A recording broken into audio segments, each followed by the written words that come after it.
Hey guys, and welcome back to my channel. My name is Elena, for those of you who don't know me. Today I have a very special guest with you. Before I introduce you to him, just make sure you subscribe and hit the notifications bell down below if you like the videos that I've been introducing to you guys. So stick around if you want to continue to watch the rest of this video. Welcome guys. So right here I have a very special guest. If you want to introduce yourself. I'm Andrew Abaria. Andrew, tell me a little bit about yourself since people don't know who you are. I mentioned you a couple times though. Yeah, I have been on your channel or on your social media channels a few times. So it's a pleasure to actually do this and do a more like full-length video. My name is Andrew Abaria. I am the founder and creator of Deeper. Deeper is a personal development brand that helps people to live their best lives through the pursuit of creativity, health and wellness, travel, and spirituality. Awesome. And by the way, I'm attending this year. I'm really excited. If you guys have you ever traveled outside the country and it's your first experience? Well, it's my second experience because I've traveled to Mexico, you guys already know, but traveling outside of my homeland range is kind of scary, but exciting. Yeah, so we're going to Ecuador in June, from June 10 to June 15. I'm taking a group of people down to Baños, Ecuador, and we're doing a personal development retreat there for a full week. And you're coming, so yes. It's exciting. I'm excited. So for today's video, I just wanted to introduce Andrew and kind of ask him a few questions about him and what is he about. So I want to introduce you guys, and you guys met Andrew already.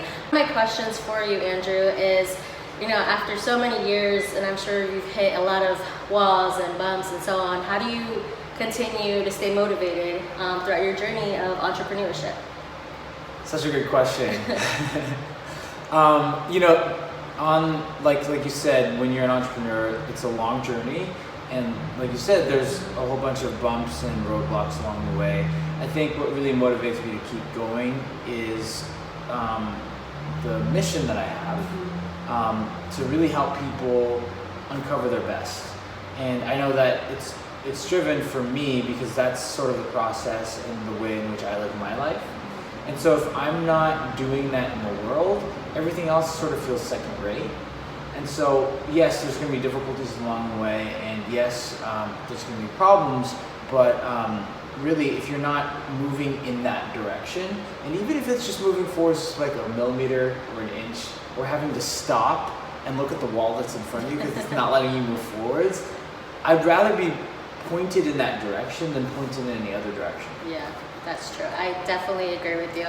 I know for most of the part, if you guys didn't know, I just became an entrepreneur. I've been an entrepreneur throughout the years, but I kind of, kept it on the DL and doing my own things, and now I officially started my own business, Six Toes PR. So it's one of those things where you're just like, well, how do you continue when things are like kind of struggling? And how do you just jump from just staying in a safe place? So that's really helpful for me, and I'm sure for a lot of people that are starting to become entrepreneurs or in the entrepreneur game. My other question is, when you're going through those struggles, like what is it when you're having to deal with like wellness, and then having to do with being positive and being the best version of yourself, and then there's people that come along the way that kind of kill that a little bit, maybe haters. Haters. What do you do to kind of reduce that to affect your space? Because you're so welcoming and you're so happy and and such, and that can happen. People can try to get into your bubble. So what is it that you do, your practice, or what have you learned throughout the years? Well, I had one of those instances last night, actually. Oh my goodness. So Confessions with Elena. We'll call that today. So, with the recency of it, I think what I do is that I vent, because I think it's important to just get it out. Now, here's the thing. I'm not doing it for hours on end. I'm not doing it publicly, but I find a way to kind of just vent and get it out. If I really do it effectively, it just takes like 2 minutes, really. Just get it out, say whatever I want to say, no one's listening. I just like lock myself in my room, or talk to somebody about it, someone that I trust. And then usually what happens is that I arrive in a place of compassion. I don't know how ends up there, but I eventually say, well, actually, I realize this. When I get upset about a situation, the way I deal with that situation is kind of how I deal with myself. And so if I treat the person that's like a hater or whatever with aggression, usually it implies that I have that sort of tendency to do that to myself when I feel like I make a mistake, or I'm saying something that's inappropriate, or I say something that's hurtful. So one, it's an awareness moment for me. Andrew, how are you dealing with this person? It's probably an indication of how you deal with yourself. So there's that one aspect.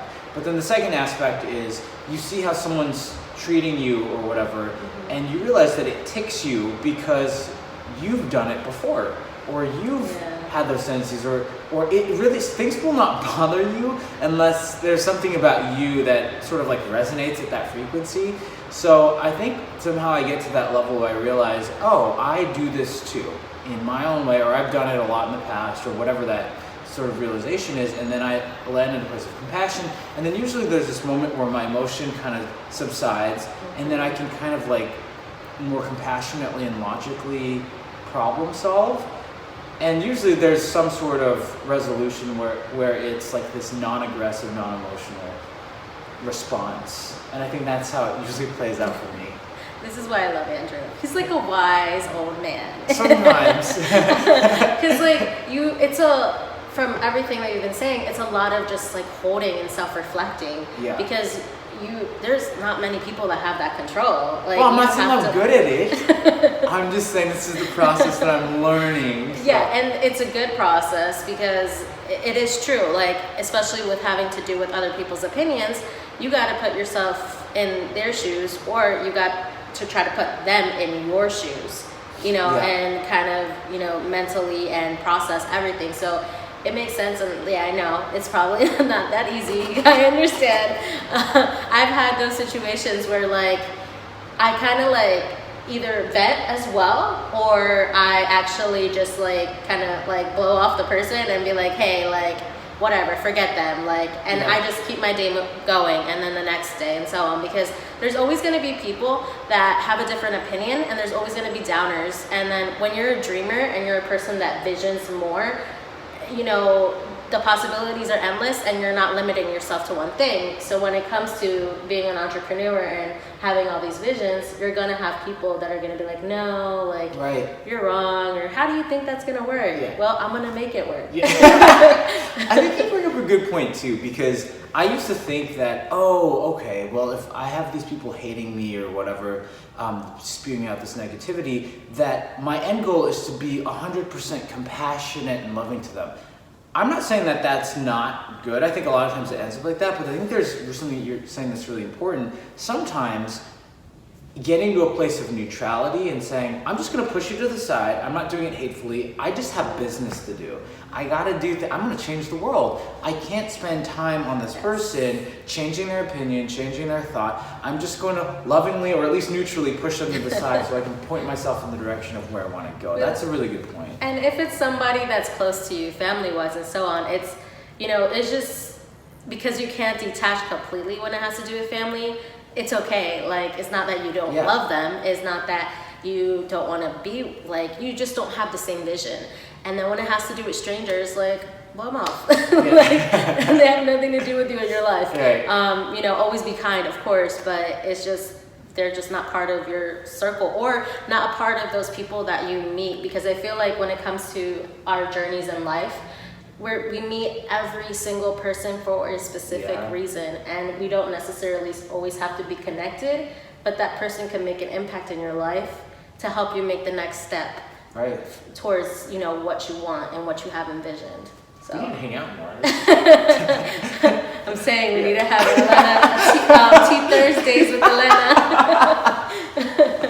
But that's awesome. I love it. So one other thing I wanted to share with you guys, and if you guys don't know, I'm actually hosting my first ever body positivity panel here at the Grotto. This is where we are at the Grotto. If you guys are not familiar with this workspace, it's a workspace for freelancers, anyone that has businesses, that shared space. And then there is private rooms as well. So check out the Grotto. Check out the Grotto if you guys need any space to work and bring out your creativity. I'll put that in the link below. And I'm really excited because you guys know me. I'm all about body positivity, confidence, and even though our journeys shift in different directions, we should always love ourselves. So this is my first time I get to speak, first time I get to, share my journey with my community too, because I don't think I ever done that. So it's exciting. And actually Andrew is gonna be one of my guest hosts, and he's actually going to be talking a little bit about his journey with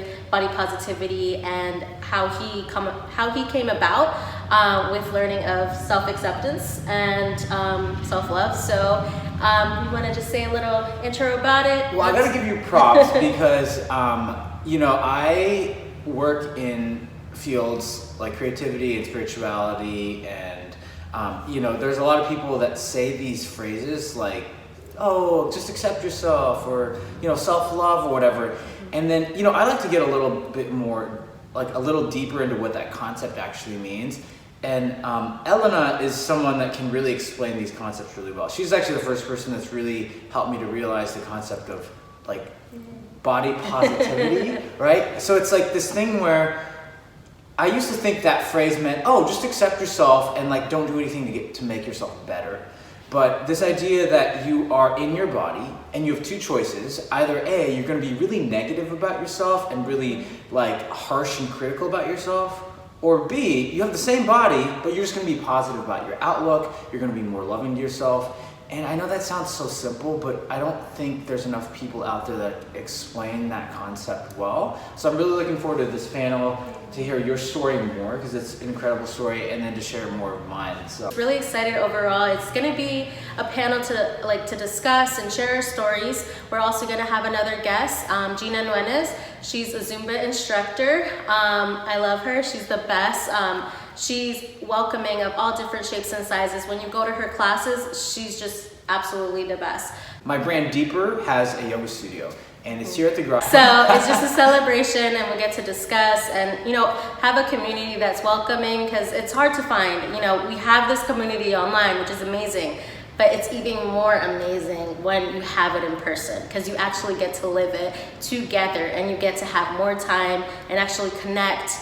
And it's one thing when you're actually with another human being and talking versus like talking through a phone and the internet. It's amazing. It's great. You impact so many lives and you talk about things, but you hear it in person and it sinks in more. There's like no replacement for that. There's no replacement for that. There's like nothing that can replace that. So you guys are more than welcome to join. I'm so excited, and I'm glad and I'm happy that we connected, because honestly, Andrew has helped me, get to this, because I've always wanted to do something like this, but I don't know what was stopping me. Well, I think it's so ironic because we actually started working together because she's actually coaching me. Yes. And Elena has talked about confidence coaching, and she is a genius at that. I don't say this a lot about people, but she has a really great way about her where she instills confidence in you. So I think it's ironic that I'm giving you confidence to do this, but there's this symbiotic kind of relationship, which is great. It should always be like that. And if you come to this event, I'm sure you're going to meet other people